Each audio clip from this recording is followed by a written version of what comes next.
Gas और petrol जो पदार्थ है इसका कंट्रोल हमारे हाथ में नहीं है। तो दुनिया में बहुत सारा घटना होती है, लड़ाई चल रहा है कई जगह में और कुछ समस्याएं हैं, उसका प्रभाव आता है तो इसलिए कम होता है ज़्यादा होता है। जब 100 रुपये बढ़ जाता है पूरा रास्ता में उतर जाते हैं, जैसा चिल्लाते हैं बाप मर गया किसी का। अब 200 रुपया कम हुआ है, धन्यवाद तो दीजिए प्रधानमंत्री जी को कम से कम। उनको तो इतना सम्मान मिलना चाहिए। प्रधानमंत्री ऐसे प्रधानमंत्री हमारे हैं, देश की हर जनता के बारे में सोचते हैं और जहां तक संभव सरकार का नुकसान पहुंचा कर भी लोगों को सुविधा देने का प्रयास करते हैं, ये उसका सबूत है। प्रधानमंत्री ने सोशल मीडिया में कहा है कि गाली गलौज से कोई समस्या का हल नहीं है, आइए बैठक करें, बैठ के बातचीत करें, मिल के। नहीं, ये आंदोलन ककरोच के नाम पर जो है, जैसा नाम है वैसा काम है। जिन 10,000 बच्चों को रास्ता में उतार करके उनसे बदतमीजी कराया गया, उनका संस्कार खराब किया गया, उसका माँ बाप भी आज शर्मिंदा है। वो बच्चे भी खुद रो रहे हैं कि गलत किया हम लोगों ने, हमारे हाथ से गलत काम हो गया है। लेकिन जिन्होंने कराया है उनका तो कमर में रस्सी लगना चाहिए कि आगे इस प्रकार भारत के जो आंदोलन को कोई कलुषित ना करे। तो ये जो समय काल 4-5 दिन 7 दिन गया है, कुछ लोगों ने जरूर अपना फेस को चमकाया जरूर है, लेकिन देश का जो एडमिनिस्ट्रेशन है, जो परंपरा, संस्कृति, संस्कार है, उनको बिगाड़ा है, इसलिए किसी को छोड़ा नहीं जाएगा। कल दर्दनाक एक घटना घटी है जम्मू कश्मीर में, एक छत्तीसगढ़ के मजदूर की हत्या की गई, आतंकवादी ने गोली मार के हत्या की और एक मजदूर घायल है इसमें और पुलिस तलाश रही है। अभी भी छिटपुट घटना कहीं ना कहीं हो रही है। टेररिज्म धीरे धीरे समाप्ति की ओर है। ये जो माउंट टेररिज्म था हमारे बंगाल की जंगल महल क्षेत्र में, आंध्र प्रदेश में, छत्तीसगढ़, उड़ीसा, महाराष्ट्र क्षेत्र में, वो खत्म हो गया लगभग। लेकिन जो दुर्गम क्षेत्र है, कश्मीर जैसा जगह, अभी भी कुछ कुछ कहीं ना कहीं छुपे हुए हैं। कभी कभी इस प्रकार हर कृत्य करते हैं, तो सरकार कड़ाई से इसका मुकाबला करेगा। टुलू मंडल के बारे में क्या कहेंगे? वो एक मयूराक्षी रिवर पर अपना ब्रिज बना दिया। देखिए, टुलू मंडल कोई अलग नहीं है। बंगाल में ऐसे हजारों नेता हैं, व्यवसायी हैं, जो टीएमसी का आशीर्वाद से करोड़ों रुपया कमा के बैठे हैं। बीरभूम जैसा सबसे गरीब जिला बंगाल की, वहाँ इतने बड़े बड़े माफिया हैं जिनका सैकड़ों करोड़ का प्रॉपर्टी है। नदी का ऊपर से ब्रिज बना दिया, रोड बना दिया, क्या क्या किया उन्होंने, फार्म हाउस से लेके पेट्रोल पंप। इसके पहले भी कस्टम मंडल का नाम ने सुना है, 550 करोड़ का मालिक है, जो कोई एमएलए एमपी मंत्री भी नहीं बना है, पंचायत में नहीं बना है। अब उनके आजू बाजू के लोग भी ऐसे करोड़ रुपया कमा के बैठे हैं, इसलिए वहाँ की गरीब जनता के जीवन में कोई परिवर्तन नहीं हुआ है। आज भाजपा सरकार आई है बंगाल में, हमारे मुख्यमंत्री के नेतृत्व में इसका खिलाफ उन्हें अभियान छेड़ा है और समूल इसका नाश करेंगे। दोबारा किसी का हिम्मत नहीं होगा इस प्रकार कृत्य करने का। निःशुल्क बस सेवा के लिए पिंक कार्ड जारी किया जाएगा। सरकार ने, हमारी पार्टी ने मैनिफेस्टो जारी की थी, महिलाओं के लिए विशेष सुविधा, तो महिलाओं को कार्ड दिया जाए, वही टिकट का काम करेगा और फ्री में जार्नी करेंगे लोग। बर्दवान से जो कल जैसल मोहम्मद का जो आतंकवादी गिरफ्तार हुआ है, क्या कहेंगे? बर्दवान का तो पुराना इतिहास खगड़ागढ़ का सब मालूम है। करीब 15 साल पहले खगड़ागढ़ में बम ब्लास्ट हुआ था भयंकर। ऐसे ही लोगों ने कहीं और मदरसा में हुआ था, तो वो तो एक दौर था, वो खत्म हुआ है। लेकिन अभी भी देश में कहीं ना कहीं टेररिज्म उनका नेक्सस है, वो लोगों को करके इस प्रकार करने का प्रयास कर रहे हैं। नेताओं का जिंदगी खतरे में, थ्रेट है, लेकिन अभी तक ये सफल नहीं हो पाए हैं। छुटपुट घटना छोड़ करके, और सीएम हो चाहे किसी को भी टारगेट करे, इतना आसान नहीं है। दिल्ली का सरकार, बंगाल का सरकार मिल करके इन लोगों को उखाड़ फेंकेंगे। पार्लियामेंट में राहुल गांधी और पप्पू यादव ने एक नाटक दिखाया जो कि अयोध्या का चंदा चोरी मामले में दिखाता है। अब नाटक ही ना करेंगे, काम क्या है? नाटक करने दीजिए, हमको काम करने दीजिए। आज से जनगणना शुरू हुई है, सेंसस, ये बड़ी बात है क्या?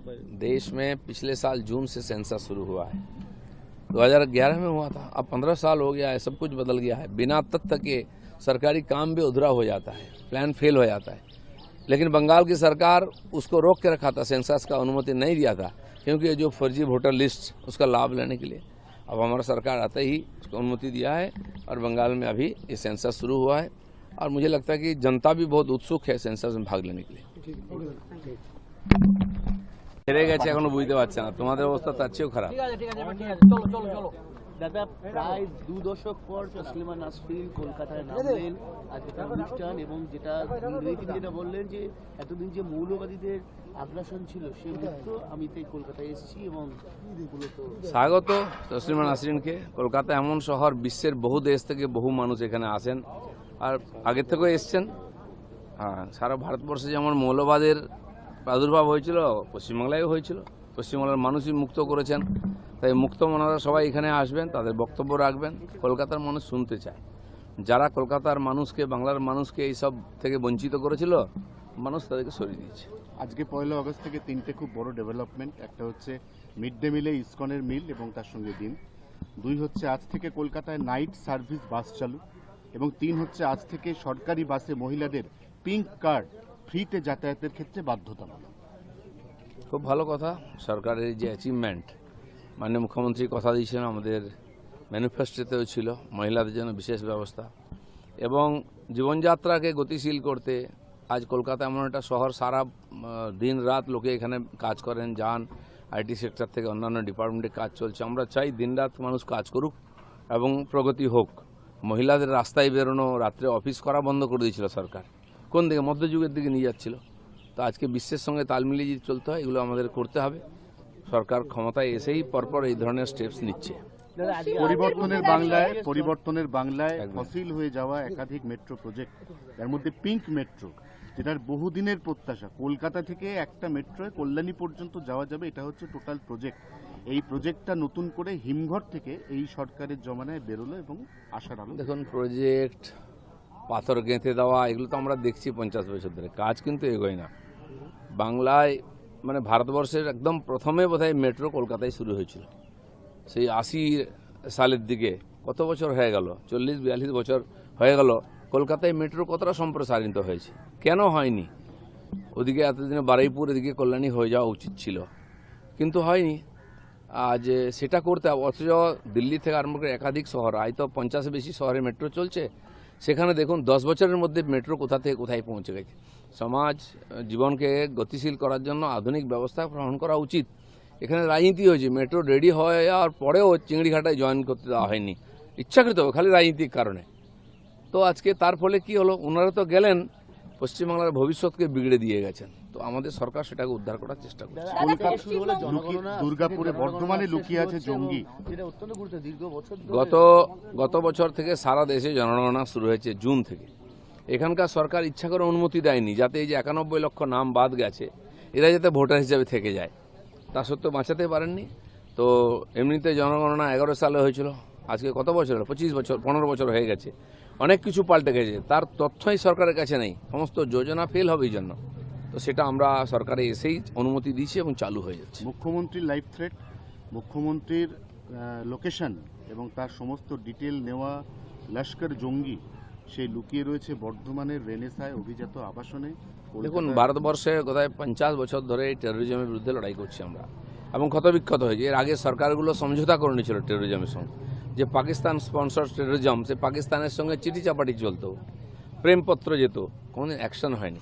আমাদের সরকার আসার পরে টেরোরিজমের যেখানে গড়, আঁতুড় ঘরে আমরা গিয়ে সার্জিক্যাল স্ট্রাইক করেছি, এবং সারা ভারতবর্ষে বহু নেতা, মাননীয় প্রধানমন্ত্রী, রাষ্ট্রপতি, গৃহমন্ত্রী, আমাদের বর্তমান মুখ্যমন্ত্রী এবং একাধিক নেতার নামে বহুবার থ্রেট এসছে, চিঠি এসছে, ধমকি এসছে। আই পর্যন্ত কিছু করতে পারেনি ওরা, কিন্তু ওরা ভুলে গেছে যে এখন নরেন্দ্র মোদী সরকার চলছে, বিজেপি সরকার চলছে এখানে।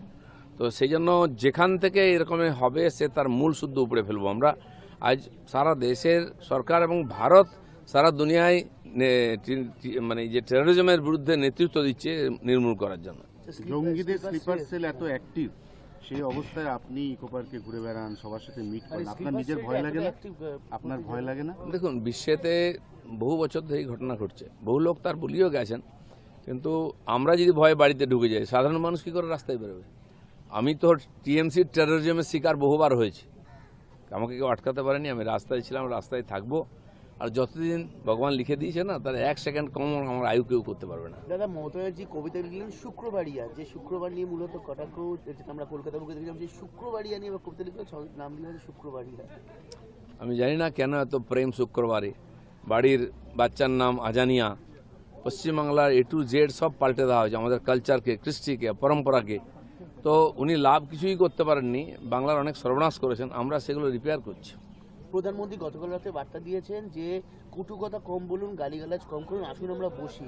প্রধানমন্ত্রী এতবার আবেদন করছেন, তাও সত্ত্বেও এদের তরফে গালিগালাজ। ঠিক আছে, যারা গালিগালাজ দিয়েছে, কিছু অর্বাচীন, তাদেরকে একটা শক্তি আছে চিরদিন এই ধরনের সরল সিধা মানুষগুলোকে নাচিয়ে নিজের কার্যসিদ্ধি করার চেষ্টা করে, মহিলাদেরকে সামনে নিয়ে যায়, শ্রমিকদের নিয়ে যায় যারা ইনোসেন্ট, এবং এই টিনেজার বাচ্চারা যারা কলেজে পড়ে করে একটুখানি মিডিয়ায় সোশ্যাল মিডিয়ায় ভাইরাল হওয়ার জন্য কি বলছে ভুলে গেছে, তাদের পরিবারের লোকেদেরও এরকম আছে। এই যদি জেনজি হয়, এই যদি ভারতের ভবিষ্যৎ হয়, তো কোন দিকে যাবে? কিন্তু আমরা এই পোকাকে উপড়ে ফেলবো। আজকে দেখুন যারা করেছিল তারা কীভাবে কেঁদে কেঁদে ক্ষমা চাইছে, মানে তারা ভুলটা বুঝতে পেরেছে। এই যে একটা মাঝখানে কদিন উৎপাত হলো, ভারতবর্ষের আন্দোলনকে কলুষিত করলো যারা, আমি তো বলি বাচ্চারা তো আছেই, কোর্ট বলেছে 18 বছরের নিচে তার বিরুদ্ধে ব্যবস্থা নেওয়া যাবে না, কিন্তু যারা ওর পিছন থেকে করেছে সবাইকে টেনে বার করতে হবে এবং আইনের সামনে আনতে হবে। তার দুটো কোশ্চেন, মিনার মণ্ডলের সম্পত্তির এই যে উদ্ধারের তারপর ক্ষতির একটি ইডি এবার নিয়ে প্রসেস শুরু করলো, কাগজপত্র ক্ষতিতে শুরু করলো ইডির তরফে। একসময় ইডি এইসব কেস হাতে নিয়েছিল, কিন্তু তখন তথ্য পায়নি, করতে পারেনি, সরকারি সহযোগিতা পায়নি। আজকে আমাদের পুলিশই এর সমাধান করছে, এবং যেটা ইডির এখতিয়ারের মধ্যে আসে ইডি করবে, এনআইএ করবে, সব ধরনের, এবং একটা লোককেও ছাড়বো না আমরা।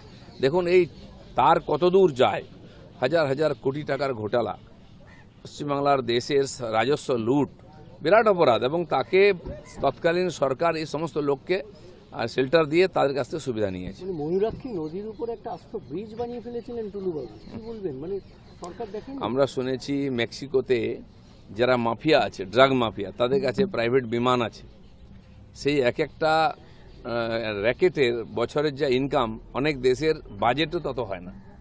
এটা বিশ্বে চলে আসছে, কিন্তু সেগুলো পশ্চিমবাংলায় ঢুকে যাবে টিএমসির হাত ধরে, এটা আমরা কল্পনা করতে পারিনি। এ মাটির তলে কত কি হয়েছে, বেরোচ্ছে, এখন সব বার হবে। দাদা লাস্ট পর্যন্ত রাজ্যে পালাবদলের পর দেখা যাচ্ছে একাধিক পুরসভায় কোনো কাউন্সিলর আসছে না, চেয়ারপারসন আসছে না, 15টি পুরসভায় এক্সিকিউটিভ মানে ইসি নিয়োগ করলো রাজ্য।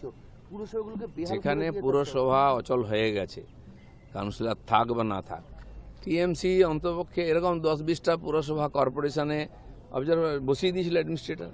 দুর্গাপুরে, হাওড়ায় কর্পোরেশন 8 বছর হয়ে গেছে, 10 বছর ইলেকশনই হয় না, তো বাকিগুলো তো তারা নিজেরাই অচল করেছে। কিন্তু সরকার তো চুপ করে বসে থাকবে না। যেমন পঞ্চায়েতে আমরা আইন পরিবর্তন করেছি এই অচলাবস্থা কাটাবার জন্য, ঠিক মিউনিসিপ্যালিটিতেও অবজারভার বসিয়ে সেখানকার অ্যাডমিনিস্ট্রেটিভ কাজ চলবে।